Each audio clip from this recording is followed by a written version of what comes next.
abordons le deuxième thème de notre discussion aujourd'hui, c'est de savoir quel est le rôle et la place du manager dans la crise. Dans les écoles de management, on nous enseigne comment gérer une organisation. On nous décrit toutes les fonctions de l'organisation, on nous donne leurs interrelations et on nous apprend à les mettre en jeu pour avoir le meilleur résultat. La crise est un élément également qu'on nous enseigne, la gestion de crise. Mais la gestion de crise est une exception dans le management.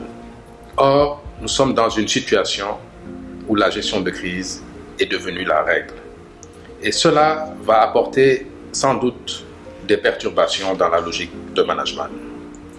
D'une part, les employés, les salariés qui sont partie prenante des organisations sont affectés dans leur vie personnelle. Leur facilité à se déplacer en termes de mouvement est aujourd'hui soumise à des contraintes. Leur capacité à gérer leur famille est également soumise à des contraintes. Et ces personnes ont malgré tout l'obligation, dans le cadre de leur contrat de travail, à fournir l'effort nécessaire pour permettre à leurs organisations de survivre et de pouvoir également les rétribuer convenablement. Le manager, il est sans doute en perte de repère. Il était habitué à une présence de la force de travail. Et tous les dispositifs de management reposaient principalement sur la présence. Il était très accessoire de voir une entreprise mettre en œuvre le télétravail.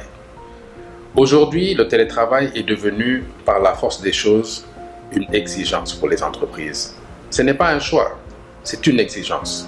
Car pour mobiliser sa force de travail, on ne peut plus se limiter à l'exigence d'imposer la présence de tous dans un lieu. Car justement, la présence de tous dans un lieu contredit les recommandations des autorités sanitaires.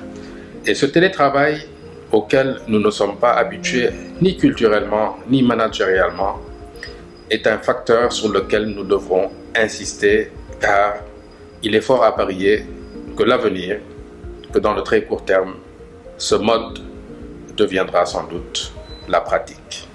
Et pour cela, il faut un effort du management. Il faut un effort du management en matière de compréhension des facteurs externes qui affectent le personnel. Il faut un effort du management en ce qu'il devra désormais articuler sa logique de performance sans tenir compte de l'impérieuse nécessité d'avoir la présence de son personnel. Cette redéfinition du management doit être accompagnée. Aujourd'hui, c'est important et essentiel que plusieurs experts, que ce soit des experts sociologues, psychologues, économistes, ingénieurs du travail, puissent traduire et partager leur perception de cette crise et l'impact que cela peut avoir dans la performance des organisations. Nous nous employons à faire beaucoup de lectures, nous nous employons à faire preuve de beaucoup d'ouverture, nous nous employons à taquiner des innovations que nous n'aurions pas taquinées dans le passé simplement parce que nous disions qu'il y avait des contraintes techniques, qu'il y avait des contraintes sécuritaires, qu'il y avait des contraintes juridiques. Un chapelet de contraintes que nous avions construit pour nous empêcher d'aller vers ce monde du télétravail, qui aura des conséquences. Qui aura des conséquences car le personnel qui travaille à domicile forcément va avoir un impact sur sa stabilité d'une certaine manière, sa stabilité sociale, sa stabilité familiale. Et donc nos exigences en matière de production devront sans doute évoluer avec cela. Nous sommes donc, et je ne pense pas me tromper en le disant, dans une ère nouvelle du management, où il faudra être beaucoup plus axé sur l'ouverture, le modernisme, mais l'empathie. On ne peut plus ignorer les conditions dans lesquelles le personnel se trouve pour être capable de délivrer le service. Le changement ne sera pas un changement radical du jour au lendemain.